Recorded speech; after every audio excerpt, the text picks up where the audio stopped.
சீனை ஓப்பன் பண்ணால் நான் எங்கள் அம்மா கூட சர்ச்சுக்கு போகிறேன்.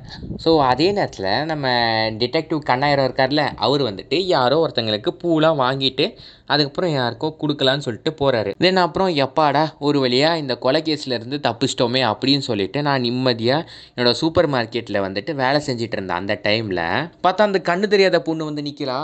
ஐயோயோ என்ன இவ வந்து நிற்கிறா அப்படின்னு சொல்லிட்டு எனக்கு செம ஷாக்கு. ஏன்னா கொலை பண்ண இடத்துல இவளும் இருந்தால அப்படின்னு சொல்லிட்டு எனக்கு ஒரு ஷாக் இருந்தது. அப்புறம் தான் சொல்கிறா, எனக்கு வந்துட்டு கண்ணு நல்லாவே தெரியும், நான் ஒன்றும் குருடி இல்லை அப்படின்னு சொல்லிட்டு சொல்கிறா. எனக்கு செம ஷாக்கு. அப்புறம் என்ன எதுக்காக இப்போது நீ அந்த வந்து என்னை போலீஸ்கிட்ட மாட்டி விடாமல் இப்போ பேசிகிட்டு இருக்க அப்படின்னு சொல்லிட்டு கேட்டதுக்கு, நீ வந்து 2 மில்லியன் வான் எனக்கு கொடு, அதாவது 2 மில்லியன் எனக்கு காசு கொடுத்துரு, நான் வந்துட்டு நீ கொலை பண்ண அந்த சுத்தியலை வந்துட்டு உனக்கு திருப்பி கொடுத்துட்றேன். நீ ஒரு சுத்தியலை வச்சு அடித்து கொலை பண்ணல, அந்த சுத்தியலை திருப்பி கொடுத்துட்றேன்னு சொல்கிறா. காசை ரெடி பண்ணிவிட்டு கூப்பிடுன்னு சொல்லிட்டு இவ வெளியே போகிறான். அப்புறம் வேறு என்ன பண்ணுறது, என்கிட்ட எவ்வளோ சேவிங்ஸில் இருக்குது, என்கிட்ட என்னோடய அக்கௌண்ட் பேலன்ஸில் எவ்வளோ இருக்குது அப்படின்னு சொல்லிட்டு ஃபுல்லாக பார்த்துட்டு எப்படியாவது 2 மில்லியன் ரெடி பண்ணி ஆகணுமே சொல்லிட்டு எனக்குள்ளே இருந்த பதட்டத்தை சொல்லவே முடியல. எப்படியாவது இதுலேருந்து தப்பிச்சே ஆகணுன்றது தான். அப்புறம் என்னோடய ஓனர்கிட்ட போயிட்டு கேட்டால், அதாவது சூப்பர் மார்க்கெட் வச்சுருக்கான்ல அந்த ஓனர், அவன்கிட்ட போயிட்டு கேட்டால், இதுக்கு முன்னாடி வேலை செஞ்சவன் என்கிட்ட இந்த மாதிரி தான்ப்பா காசு கேட்டான், அட்வான்ஸாக கொடு அப்படின்னு சொல்லிட்டு வாங்கிட்டு அவ்வளோதான் ஓடி போயிட்டான்ப்பா அப்படின்னு சொல்லிட்டு என்கிட்டயே சொல்லி காட்டுறான். அப்புறம் எப்படியோ ஒரு வழியாக நான் வேலை செய்கிற இடத்துலையே வந்துட்டு காசை லைட்டாக ஆட்டையை போட்டு பார்த்தா ஓனர் வந்துட்டான் திடீர்னு. அவன்கிட்ட ஏதோ ஒன்று பேசி லைட்டாக அவனை வந்து ஏமாற்றிட்டு அந்த இடத்த விட்டு காலி ஆகிறதுக்குள்ளே நான் பட்டப்பாடு இருக்கே ஐயோ. அப்புறம் அவ்வளோதான், அந்த குருடி வீட்டுக்கு போனால், அதான் குருடி இல்லையே, அவளுக்கு தான் கண்ணு தெரியுமே, ஓகே, அந்த நாய் கூட இருந்தவ அவள் வீட்டுக்கு போனால் அவள் வந்துட்டு சொல்கிறா, 2 பேரையும் நீ தான் கொன்னியா அப்படின்னு சொல்லிட்டு கேட்குறா.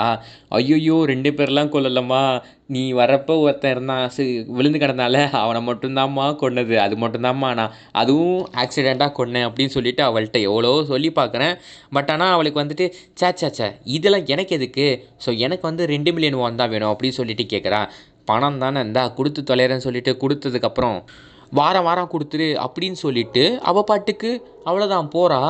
வாரம்லாம் என்னால் ரெடி பண்ண முடியாது அப்படின்னு சொல்லிட்டு வெளியே போகிறப்ப அவ்வளோதான் சொல்கிறா, அப்படின்னா அவ்வளோதான் போலீஸ்கிட்ட மாட்டிக்கிட்டா என்கிட்ட எதுவும் கேட்காத, ஏன்னா நான் உன்னை டிபெண்ட் பண்ணியிருக்கேன், நீயும் என்னை டிபெண்ட் பண்ணியிருக்க, எனக்கு வந்து காசு தேவை, உனக்கு வந்துட்டு அந்த தடயம் தேவை அப்படின்னு சொல்லிட்டு மிரட்டுறா.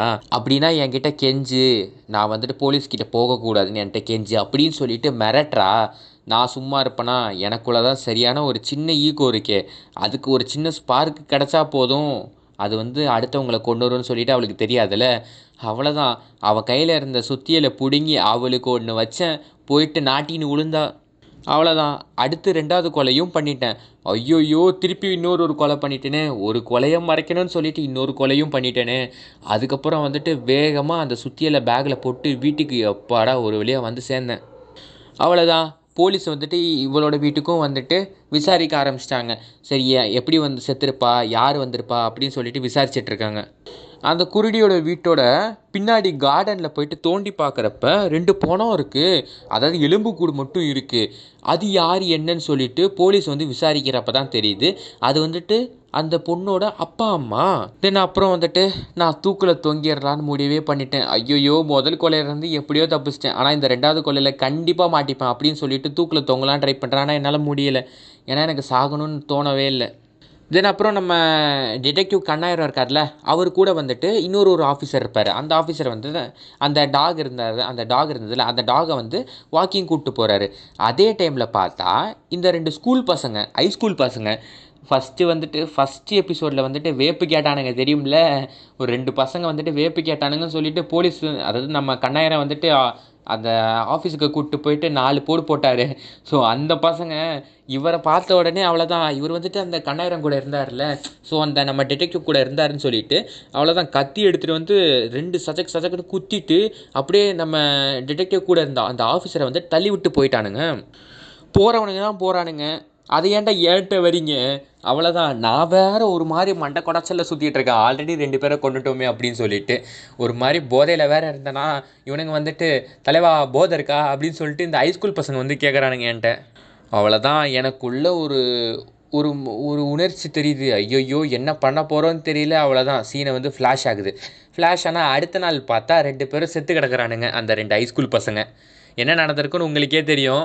கண்டிப்பாக அவனுங்களை கொண்டு இருப்பேன். பார்த்தா சீனை வந்து ஓப்பன் பண்ணால் நான் வந்துட்டு என் வீட்டில் இருக்கேன். பார்த்தா என் பாக்கெட்டில் ஏதோ ஒரு பேப்பர் இருக்குது. என்னன்னு சொல்லிட்டு ஓப்பன் பண்ணி பார்த்தா டெலிகிராமில் வந்துட்டு ஒன்லி ஃபார் ஹீரோஸ்ன்னு சொல்லிட்டு ஒரு சேனல் இருக்குது, அதில் வந்துட்டு மெசேஜ் பண்ணுங்கள் அப்படின்னு சொல்லிட்டு எழுதியிருக்கு. இது என்னடா ஒன்லி ஃபார் ஹீரோஸ்ன்னு சொல்லிட்டு ஒரு கேங் இருக்கேன்னு சொல்லிட்டு நான் யோசிச்சுட்டு இருந்தேன் அந்த டைமில். அவ்வளோதான், இந்த எபிசோட் முடியுது, 2வது எபிசோடு.